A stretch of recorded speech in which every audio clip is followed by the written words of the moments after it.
ආයු බොහෝ වේවා සියලු සිතුම් පැතුම් ඉටුවන යහපත් සුබම සුබ අප්‍රේල් මාසයක් වේවා කියලා පළමුවෙන්ම අපි ඔබට සුබ පතනවා. ඉතින් දේශීය වගේම විදේශගතව සිටින අපේ සහෘද හිතවතුනි, අද අපි කතා කරන්නේ 2025 වසරේ කටක ලග්න හිමි ඔබේ මාසික පලාපල විස්තරය ගැන. ඉතින් අපේ පුංචි ඉල්ලීමකුත් තියෙනවා අපේ channel එක subscribe කරන්න කියලා, ඒ වගේම like කරන්න, ඔබේ වටිනා අදහස් අපට කමෙන්ට් කරන්න. ඔබේ වටිනා අදහස් වලට අපි බොහොමත්ම ගරු කරනවා. එහෙමනම් අපි බලමු කටක ලග්න හිමි ඔබේ අප්‍රේල් මාසයේ සුබ අසුබ කොයි වගේද කියලා. අප්‍රේල් මාසය තුල ඔබේ ජීවිතයට මුදල් තත්ත්වය මොන වගේ වේවිද? ඒ වගේම ඔබේ සෞඛ්‍ය, පවුල, රැකියාව, ඒ වගේම ආදරය ගැන මොන වගේ තත්ත්වයක් ඇති වේවිද? ඒ වගේම විශේෂයෙන්ම කියන්න ඕන වසර 30කට පස්සේ සෙනසුරු ග්‍රහයා මීන රාශියට පැමිණීම ඔබේ ජීවිතයට ලොකු වෙනසක් ඇති කරන ග්‍රහ පිහිටීමක් බවත්. ඉතින් මේ වීඩියෝ එක හොඳින් අහන්න, ඒ වගේම ඔබේ යාළුවන්ට ෂෙයා කරන්න. එහෙමනම් අපි බලමු අප්‍රේල් මාසයේ ඔබේ ජීවිතයට ඇති වෙන තත්ත්වය ඉතාමත් පැහැදිලිව. කටක ලග්නය කියන්නේ ජල රාශියක්, චන්ද්‍රයා විසින් පාලනය කරන රාශියක් බව කියන්න ඕන. ඔබ ඉතාමත් සංවේදී, පවුලට ආදරය කරන, ඒ වගේම ගොඩක්ම ධර්මානුකූල හැඟීම් ඇති කෙනෙක් තමයි ඔබ. ඉතින් ඒ වගේම මේ මාසේ ඔබේ නවවන රාශියට තමයි සෙනසුරු ග්‍රහයා පැමිණෙන්නේ. නවවන භාවය කියන්නේ වාසනාව, ධනය, ඒ වගේම ආගමික ගමන් බිමන් පාලනය කරන තැන තමයි. ඒ වගේම කියන්න ඕන විශේෂයෙන්ම සෙනසුරු ග්‍රහයා මීන රාශියට පැමිණීම ලොකු සිදුවීමක්. ඒක ගොඩක්ම වැදගත් වෙනවා. කටක ලග්න හිමි ඔබට වසර 30කට පස්සේ සෙනසුරු ග්‍රහයා මීන රාශියට පැමිණෙනවා. ඒ එක්කම පෙර කරන ලද කර්ම අනුව ඔබට සුබ අසුබ ඇති වෙනවා. පසුගිය අවුරුදු 2කමාරක කාලය ඔබට බොහොම දුෂ්කරතා ගෙන ආපු කාලයක් වෙන්න පුළුවන්. ඒත් සහෘද හිතවතුනේ, ඔන්න ඒ දුක් වේදනා දැන් ඉවර වෙන්නයි යන්නේ. සෙනසුරු ග්‍රහයාගේ මේ රාශි මාරුව, විශේෂයෙන්ම ඔබේ නවවන රාශියට සෙනසුරු ග්‍රහයාගේ පැමිණීම ඔබට තිබුණු නරක බලපෑම් අවසන් කරන කාලයක් බවට දැන් ඔන්න පත් වීගෙන යනවා. එයින් පස්සේ ඔබට ලොකු සහනයක් ලැබෙනවා. මම ඔබට කියන්නම් මම අත්දැකපු පසුගිය සිදුවීමක්. මම දන්න කෙනෙක්, කටක ලග්න හිමි කෙනෙක් තමන්ගේ කරගෙන ගිය ව්‍යාපාරයේ ලොකු අලාභයක් ගැන කිව්වා. ඒත් සෙනසුරු ග්‍රහයාගේ බලපෑම අවසනාට පස්සේ අන්න ඒ පුජ්‍යලයට ලොකු ලාභයක් ලැබුණා. අන්න ඒ වගේ සිද්ධියක් ඔබටත් සිද්ධ වෙන්න පුළුවන්. ජීවිතේ මේ වෙනස්කම් ගැන ඔබ බලාපොරොත්තුෙන් ඉන්න. සහෘද හිතවතුනි, දැන් අපි බලමු අප්‍රේල් මාසයේ ඔබේ මුදල් තත්ත්වය ගැන. මුලින්ම කියන්න ඕනේ මේ මාසයේ ඔබට තම අතින්ම ධන සම්පත්, ඒ වගේම සමෘද්ධිය, වාසනාව ගෙන එන කාලයක්. ඒ ටිකක් පරිස්සමින් ඉන්න ඕනේ. අප්‍රේල් 1 වෙනිදා ඉඳලා අප්‍රේල් 13 වෙනිදා දක්වා ඔබට වියදම් ටිකක් වැඩි වෙන්න නම් පුළුවන්. මොකද රවි ග්‍රහයා සහ සෙනසුරු ග්‍රහයා ඔබේ නවවන රාශියේ එකට ඉන්නවා. මේ සංයෝගය නිසා ඔබට පවුල වෙනුවෙන්, එහෙමත් නැත්නම් ඔබේ වාහනය වෙනුවෙන් මුදල් වියදම් කරන්න නම් සිද්ධ වෙන්න ඉඩ තියෙනවා. ඒත් බය වෙන්න එපා. මේ වියදම් ඔබේ ජීවිතයේ යම් යම් දේවල් හරි ගස්සන්න ඔන්න උදව් වෙනවා. අප්‍රේල් 14 වෙනිදා ඉඳලා අප්‍රේල් 30 දක්වා ඔන්න තත්ත්වයේ ලොකු හොඳ වෙනසක් සිද්ධ වෙනවා. රවි ග්‍රහයා අප්‍රේල් 14 වෙනිදා මේෂ රාශියට ගමන් කරනවා.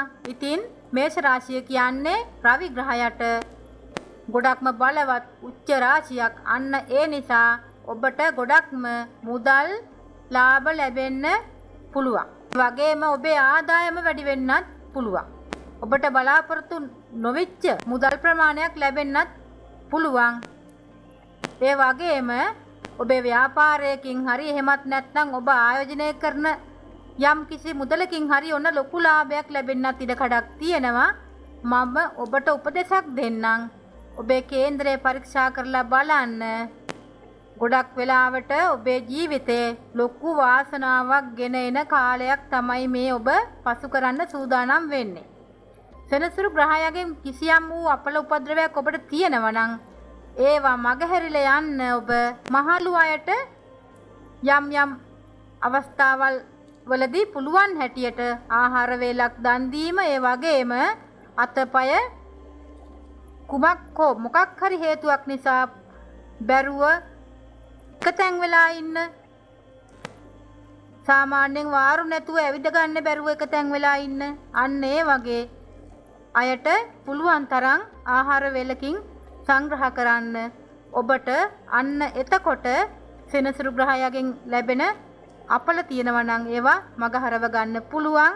ඒ වගේම ඔබේ කේන්දරය පරීක්ෂා කරගෙන ඔබට තියෙන මහා දශා අතුරු දශා මොනවද කියලා බලාගෙන ඒ මහා දශා අතුරු දශා ඔබට සුබ ඵල දෙන්නේ නැතිනම් අන්න ඒ වගේ අවස්ථාවලදීත් ඔබට මේ සුබ ඵල නොලැබී යන්න ඉඩ තියෙනවා.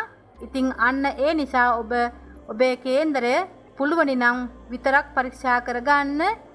ඒ වගේම කියන්න ඕන සෙනසුරු ග්‍රහයාගේ අපල මගහරව ගන්න ඔබ මම මේ කියපු වත් පිළිවෙත් කරනවා නම් ගොඩක් සුදුසු වෙනවා. අන්න එතකොට ඔබට එන මුදල් පිළිබඳ ගැටලු උනත් අඩු කරගන්න පුළුවන් වේවි. ඔබට මතකද දන්නේ මම මීට කලින් කිව්වා වගේ ජ්‍යොතිෂ ශාස්ත්‍රයේ ග්‍රහ බලපෑම් එක්ක ඔබේ ජීවිතේ බොහෝ දේ වෙනස් වෙනවා කියලා. අන්න ඒ නිසා ඔබේ ආදායම ගැනත් ඔන්න බලාපොරොත්තුවෙන් ඉන්න, ඒත් වියදම් ගැනත් ටිකක් සැලකිලිමත් වෙන්න. ඉතින් දැන් අපි බලමු ඔබේ අප්‍රේල් මාසයේ සෞඛ්‍ය ගැන. සෞඛ්‍ය ගැන ටිකක් පරිස්සමින් ඉන්න ඕනේ. සෙනසුරු ග්‍රහයා ඔබේ නවවන රාශියේ සිටිනවා. සෙනසුරු ග්‍රහයාගේ බලපෑම තවමත් ටිකක් ඉතුරු වෙලා තියෙන නිසා ඔබට යම් යම් සෞඛ්‍ය ගැටලු ඇති වෙන්න පුළුවන්. කටක ලග්න හිමි ඔබට අප්‍රේල් මාසය තුල ඇතිවෙන සෞඛ්‍ය ගැටලු විදිහට උග්‍ර කනනාසය, ඒ වගේම බඩ සම්බන්ධ ගැටලු ඇති වෙන්න පුළුවන්. විශේෂ වශයෙන් කියනවා නම් ඔය විසවීම් වගේ තත්ත්ව ඒ වගේ ඇති වෙන්න පුළුවන්. අපත්‍ය වීම, ආහාර ඒ වගේ දේවල් ඇති වෙන්න පුළුවන්. ඒ වගේම ඔබට විශේෂයෙන්ම කියන්න ඕන හෘදයාබාධ වගේ ගැටලු මෙතෙක් කාලයක් තිබුණා නම් අන්නේ ගැන දැන් ටිකක් සැලකිලිමත් වෙන්න.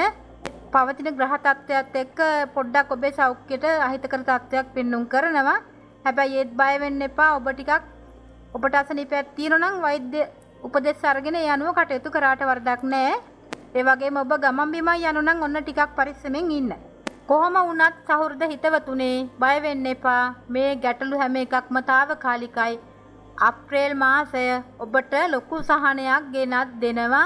සමහර වෙලාවට ඔබට නිින්ද නොයන ගැටලු, ඒ වගේම මානසික කම්පන, ඒ වගේ මානසික පීඩන වගේ තත්ත්ව තිබුණා නම් ඒවත් ටික ටික අඩු වෙනවා. ඒ වගේම විශේෂයෙන් මේ ප්‍රශ්නවලට විසඳුමක් වශයෙන් මම උපදෙසක් දෙන්නම්. හැකිනම් භාවනා කරන්න, ඒ වගේම උදේට ටිකක් ඇවිදින්න, ඒ වගේ ටිකක් ඇති කරගන්න. එතකොට ඔබේ හිතට ලොකු සහනයක් ලැබේවි. ඒ වගේම කියන්න ඕන ඔබට යම් කිසි බරපතල සෞඛ්‍ය ගැටලුවක් වගේ තියෙනවා නම් ඔන්න කේන්දරේ පරීක්ෂා කරලා බලා ගන්න. ඒ වගේම කියන්න ඕන අප්‍රේල් මාසයේ අවසන් වෙනකොට බොහොම හොඳ තත්ත්වයකට එනවා ඔබේ සෞඛ්‍ය. ඒ කියන්නේ ඔබට ඇත්තටම හොඳ මේ නිරෝගී තත්ත්වයක් ඇති වේවි. බය වෙන්න එපා ඒක නිසා. ඒ වගේම එහෙනම් දැන් අපි බලමු අප්‍රේල් මාසයේ කටක ලග්න හිමි ඔබගේ පවුල් හා ඒ වගේම සම්බන්ධතා ගැන ටිකක් විස්තර කරලා බලමු. අප්‍රේල් මාසයේ බොහොම හොඳ වෙනවා. ඔබේ පවුල සම්බන්ධයෙන් බලනකොට ඒ රාශි අධිපතියා නවවන භාවයේ ඉන්නවා. මේ නිසා ඔබේ පවුලේ අයත් එක්ක ඔබට ආගමික කටයුතු වල නිරත වෙන්න හොඳ හැඟීමක් ඇති වෙන්න පුළුවන්. අපි දැන් ඔබේ දරුවන් ගැන ටිකක් කතා කරමු. කුජ ග්‍රහයා ඔබේ 12 වන භාවයේ ඉන්නවා. මේ නිසා ඔබේ දරුවන්ට ඔන්න යම් සෞඛ්‍ය ගැටලු ඇති වෙන්න පුළුවන්. ගොඩක් වෙලාවට බඩ සම්බන්ධ ගැටලු ඒත් විසවීම වගේ තත්ත්ව තමයි ඇති වෙන්න පුළුවන් කියලා අපිට කියන්න වෙන්නේ. ඒත් මේ ගැටලු බරපතල වෙන්නේ නැහැ. ඔබ එයාලව ටිකක් ආදරෙන් බලා ගන්න. මොකද අපත්‍ය ආහාර පාන වලින් වළක්වන්න වගේම කියන්න ඕන මේ ගැටලු තත්ත්ව ඉක්මනින්ම අවසන් වෙනවා.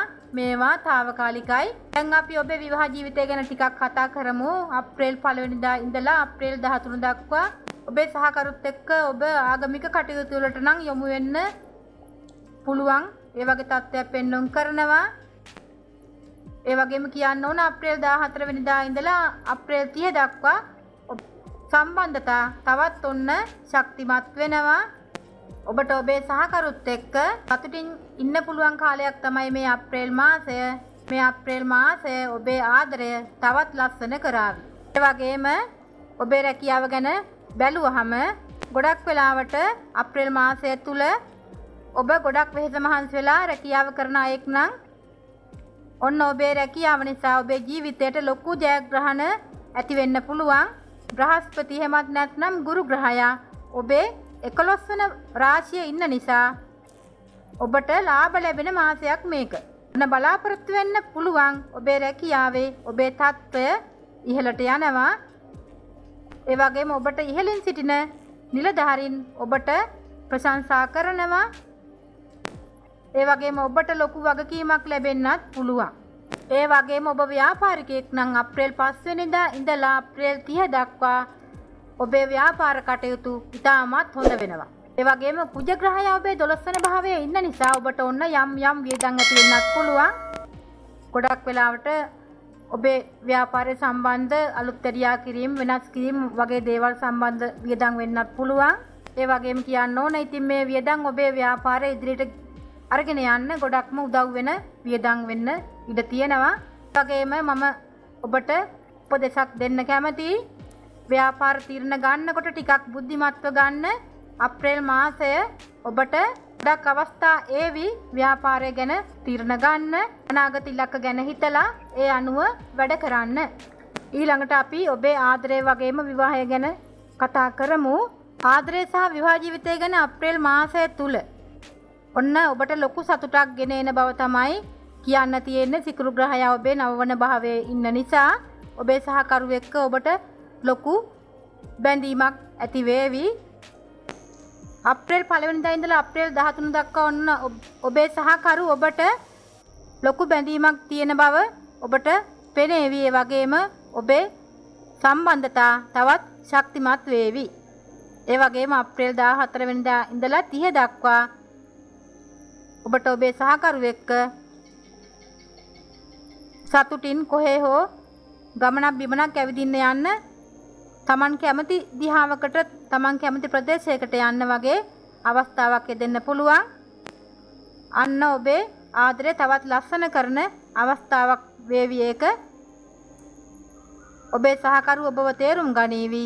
ඔබත් එයාව තේරුම් ගනීවි. මේ මාසය ඔබේ විවාහ ජීවිතයට ලොකු සතුටක් ගෙන එන බවක් තමයි කියන්න තියෙන්නේ.